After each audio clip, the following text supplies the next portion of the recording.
Hey everybody, why won't the liberals admit that there was election interference on the part of the Ukraine, but they insist that there was on the part of the Russians? Let's do a 180 radio quick take on this.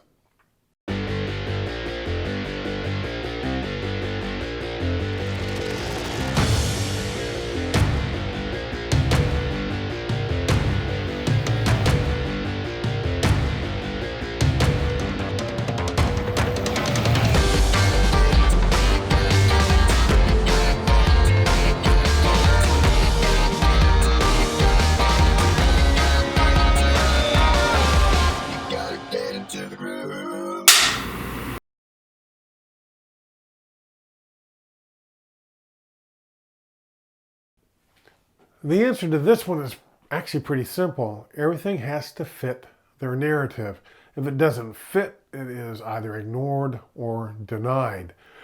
Russian interference is crucial to their narrative that Donald Trump colluded and conspired with them to steal the 2016 election. Therefore, it was not a valid election. Not only did Hillary gain more of the popular vote, but the Russians worked against her.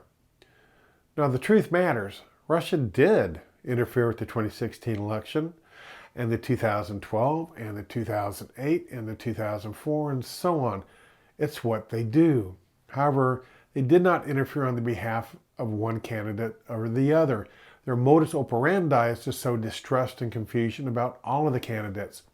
Their goal is always to divide the American voter. On the other hand, the Ukraine specifically targeted candidate Donald Trump and actively worked to build up Hillary and then to shoot down President Trump. There are even court cases going on there to investigate it, and 2 people have already been sent to prison. Now, why would they have done that? Well, it's because corruption is rampant there. So rampant that companies like Burisma Holdings would hire high recognition names to sit on their board of directors and pay them like princes to keep prying eyes focused elsewhere. They knew their best bet was to have someone of the integrity of Hillary Rodham Clinton in office because, well, she has no integrity. So why can't the liberals accept that there is also meddling from the Ukraine? Well, once again, it doesn't fit their narrative. In fact, it's imperative that it does not fit their narrative, and here's why. The impeachment effort against the duly elected President of the United States is reliant on Donald Trump having coerced the Ukrainian president into investigating the Bidens. This would have been in the form of a quid pro quo that says, if you want your military aid in an Oval Office meeting, you will set up these investigations and you will announce them publicly.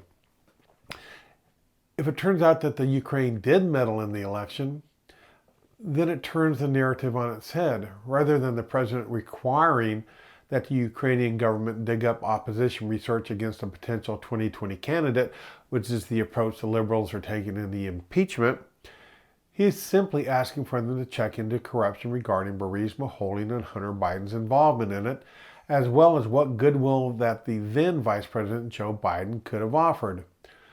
President Trump's made it clear from day one that he's not a big fan of giving out foreign aid, especially to a country whose geopolitical goals do not at least somewhat align with those of the United States.